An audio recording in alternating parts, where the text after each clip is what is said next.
నన్ను కొడతా మరి నా సంగతి నీ సంగతి రేపు చెప్తా పోరా నీ సంగతి రేపు చెప్తా పో రేపు కులబలం పిలిచా చెప్తావా రేపు రా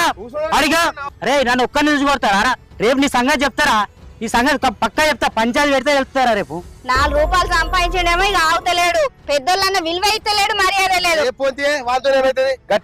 ఆయన పిల్లానికి నేను ఎంత సాయం చేసినా ఉత్తగానే పెద్దోళ్ళ ఇల్లు తెలుస్తలేదు వాళ్ళకు మర్యాద అనేది పెళ్ళానికి చెప్తాడట పెళ్ళానికి చెప్తే పెళ్ళానికి ఏమైనా భయమా లేకపోతే ఈయనకేమైనా భయపడతామా వాళ్ళు మన పాల మీద ఎన్ని తిన్నారో నేను అన్ని ముందటెత్తా పెద్ద మనసులో చెప్పాలి అరే గింత విలువిత్తలేడు కదా ఆయన నేను మనోడు కదా ఇంటెందుకు పోవాలి ఎట్లయితే నంచిపోయినా పోయి పని ఎక్కితే వానికి అంత కోపం ఉన్నది వానికి అప్పటికి నేను భయపడ్డా నేను అనుకున్నట్టే అయింది వాళ్ళు అసలే కొంచెం పోళ్ళు వాళ్ళకి గింత గింత అది ఉంటుంది గింత కొంచెం తానే ఉంటుందా ఓ పిల్లమే మొగడే